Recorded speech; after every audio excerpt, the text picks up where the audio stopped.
Hello again. In this video, I will be going over the main structures within Microsoft Teams. That is, what a team is, what a channel is, and covering making posts and tagging and a few other things as well.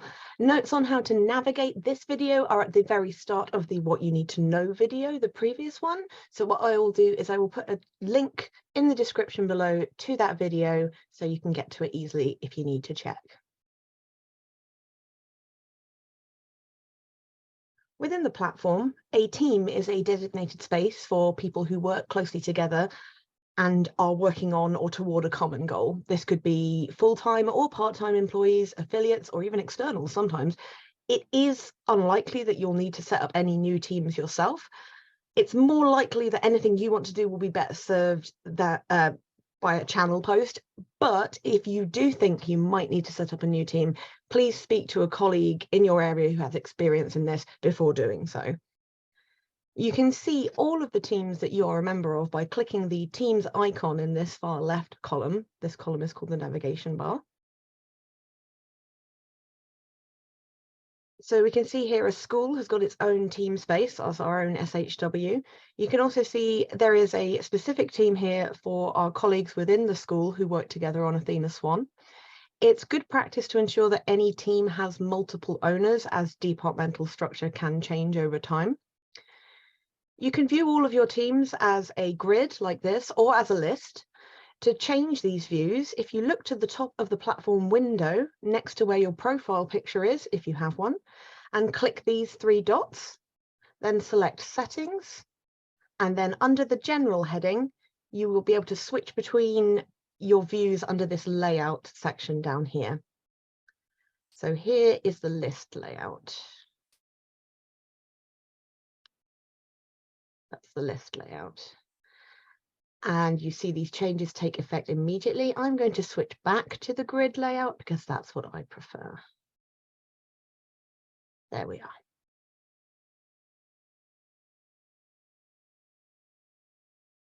A channel is a collaboration space within a specific team. When a channel is created, it tends to inherit the full membership of its parent team, and the channels are named after their topic or project. Channels can be standard, where all members of the team are members of the channel and can see and reply to posts within it, or private, wherein the membership is curated, donated by the lock icon. Here you can see how the SHW Athena Swan team looks and its channels. You can see some are locked, some are private, and some, like general, are standard. To create a channel, if you have the correct access to do so, within the relevant team, click the three dots to the right of the team's name here and select Add Channel. The next screen lets you name your channel and describe your channel and set its privacy level. So I'm going to call my channel Everything Happens So Much. And for a description, I'm going to say, come on in when it gets to be a lot. There are cute kittens and a ball pit. So I'm going to change the privacy to private. And I'm going to hit create. To add people to a private channel, you need to be the channel's owner, which I am, because you just watched me create it, or have permission. Start typing one of the members of your team into the box to find them. And then select them to add them to your channel.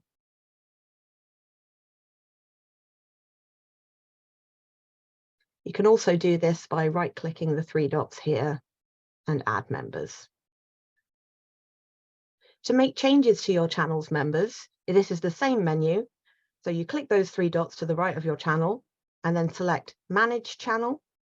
And under the Members tab of the next screen, you can view your current members here and remove them if needed, or reassign their roles. In the Settings tab, you can tweak permissions. If you can't find a person you're looking to add to a channel, the odds are it's probably because they're not a member of your current team. If you think they should be, then get in touch with the team's owners to request that they be added. You can see your team's owners by clicking the three dots again to the right of the team name and selecting Manage Team. And you can see the owner of the team right here.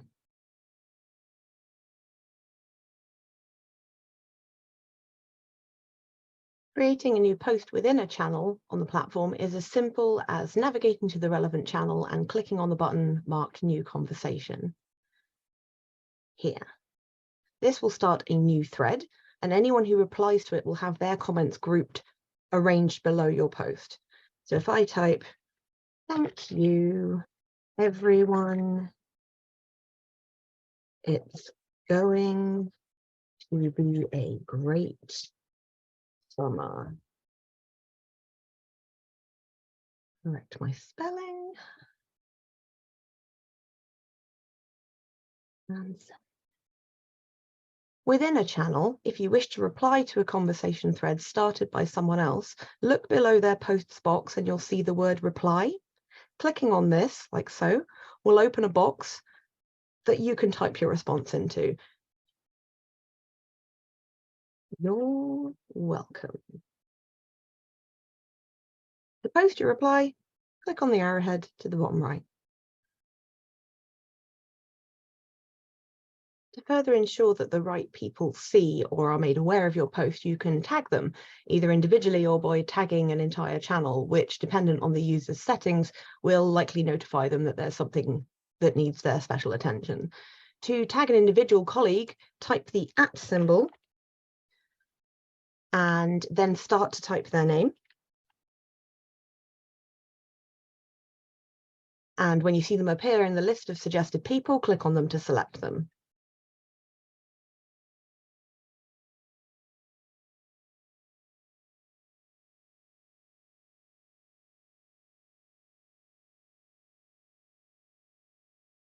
To tag an entire channel, it's exactly the same. So type @ and then start to type the name of the channel, and then select it from the list when it appears. You can also use these channel tags or even entire team tags to direct colleagues to a specific place.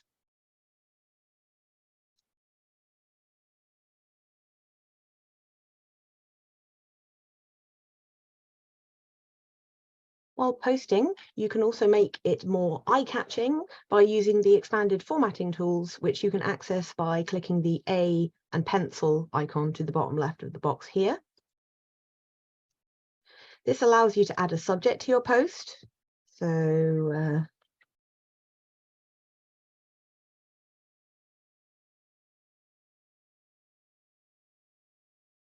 there you go.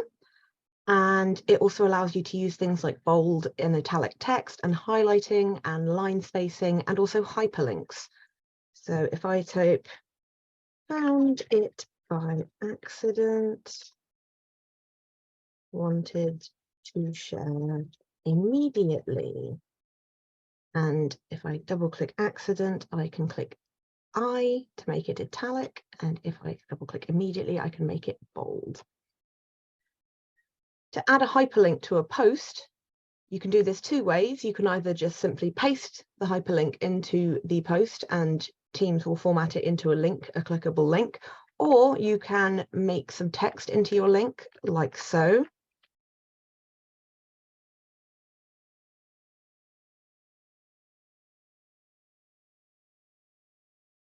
So select the text that you want to make into a link like this, and then click the icon within the formatting bar that looks like a chain link.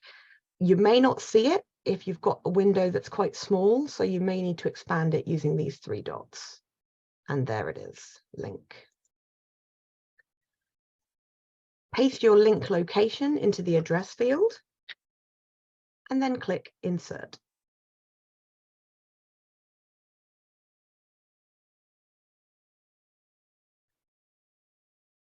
Within a work context, you're far more likely to use channel posts for things that are to do with your day-to-day work. So when you're making a post, make sure it is in the right place, it's in the channel that you want. If you want to do a chat post, ensure that it is what you definitely want to do and the right people can see it. Consider what kind of message or post makes sense for what you're trying to share. You can add files and images and various attachments to your posts and replies in either of those spaces using the paperclip icon, excuse me, on the bottom of your insert box. We'll be looking at that in much more detail in the last video, which is to do with managing files, keeping things nice, notifications, and accessibility. So I hope this was helpful, and I'll see you for the last video.